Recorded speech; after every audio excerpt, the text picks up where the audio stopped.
Okay, well, good evening and hello again, everybody. Coming to you here tonight from the beautiful game room of the Nine Torches Golf and Swim Club with another exciting adventure of Election 2016, the road to 270. If you're going to watch our show tonight, you might want to get a drink because the presentation is pretty dry, but I will try to move along with it as quick as I can. Nothing has changed on the map since last week except for one very small but important thing. Our total is still 273 for the Democrat candidate, which puts that candidate at +3, meaning if the election were held today, this candidate would have the votes to win to become president.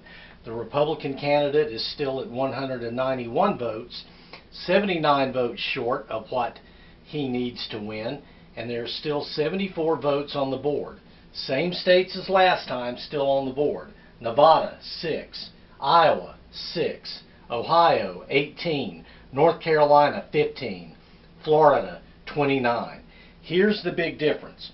We have moved the state of New Hampshire from the next to last state in to the last state in. The reason for that is there was an NBC Marist poll that just came out this week that shows the race within 2 points, with the Democrat candidate with a very slight 2-point lead. That in itself isn't enough to make it move, but all the other polls show the race tightening in New Hampshire.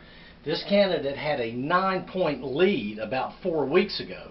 So when polling continues to show that lead go from 9 to 7 to 5, and you have one where it gets all the way down to 2, you have to realize there's a little bit of volatility there in New Hampshire. New Hampshire, very important. As you see, her road to 270 is just stay on the road that you're on right now. You've got enough votes to make it. The road for this candidate is a lot tougher, but I'm going to present to you a scenario that I think is not too extremely far-fetched, doubtful, but it's conceivable. He's got to keep all of his states, all of the 191 votes he's got there. He's got to carry each one of these states left on the board. Now that may seem like a daunting task, and it is. Anytime you have to get 5 out of 5 or 100%, it's hard to hit 5 free throws in a row. It's hard to tell 5 good jokes in a row. It's hard to win each one of these 5 states. The one that's going to be hardest for him is Nevada. Right now, he appears to be ahead in Iowa and barely ahead in Florida. Ohio, as always, is a toss-up. North Carolina right now, the Democrat candidate is still ahead, but North Carolina has been such a reliably Republican state in presidential voting, and nobody knows better than me how the demographics of North Carolina have changed, but you cannot possibly right now say that North Carolina is out of reach for this candidate. Probably will win Iowa, certainly could win Florida. If he can win all 5 of those states, that brings his total up to 265. Now let's go back here to the aforementioned New Hampshire. If you're this candidate here, I'm going to get out of bed tomorrow.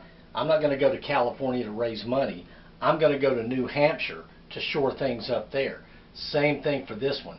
Forget about Pennsylvania. You need to go to New Hampshire, because New Hampshire is the state that right now is putting this candidate safely over the line.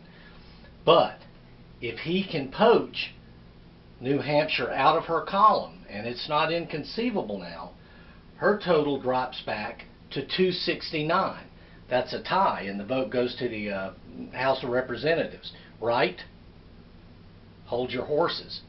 Maine up here now is separating its votes by congressional district. And this candidate, the Republican candidate right now, more than one poll shows that he is ahead in that 2nd congressional district in Maine, which means if he carries that, I have to take 1 point away from her here with the state of Maine. Instead of getting 4, she only gets 3, which drops her total back to 268, and the Republican candidate is the winner with 270 votes. Now that is a highly unlikely scenario, but it is possible. And politics is the art of the possible. And last thing we'll say tonight, once more, about New Hampshire. We may have to wait a long time for that, because New Hampshire is hard to predict. It is not a diverse state. It doesn't have diverse populations where you can assume that this one population or the other is going to vote one way or the other. It doesn't have large cities like, for instance, Pennsylvania, which is so dominated by Philadelphia, or Illinois, which is so dominated by the votes coming out of Chicago. There's nothing like that in New Hampshire. And it's a small electorate. And the smaller the electorate, the less information you have. It is right here wrapped around in a very ideologically liberal portion of the country. This portion of the country is almost always blue, but New Hampshire sometimes is the renegade, and in 2000 it was New Hampshire that made George W. Bush president, not Florida. I don't know what the hell happened in Florida. I still, have sleepless nights trying to figure out why Florida was so close that year. But it was New Hampshire was the unexpected state that Bush managed to get in the Republican column. So it is not unprecedented for New Hampshire to vote Republican. They have an incumbent Republican senator, and who knows, that might help drive the vote that way. But for right now, we're keeping things just like they are, 273 to 191, but I'm telling everybody, keep your eyes on New Hampshire. One last thing is, she wants pad. If she, for instance, carries Nevada, then she doesn't have to worry so much about New Hampshire. I think she probably will carry Nevada, so this whole thing I'm talking about now may not happen. But you tell me, anybody wants to say, which state can she poach out of this column here to boost her total? But more for him, which state other than New Hampshire might he possibly get? Colorado, Michigan, New Mexico? They keep talking about Pennsylvania. Ain't going to happen. So she is very, very solid. But, as I've showed you, this guy here does have a road to 270. We'll check back in with you next week and see the state of the race then.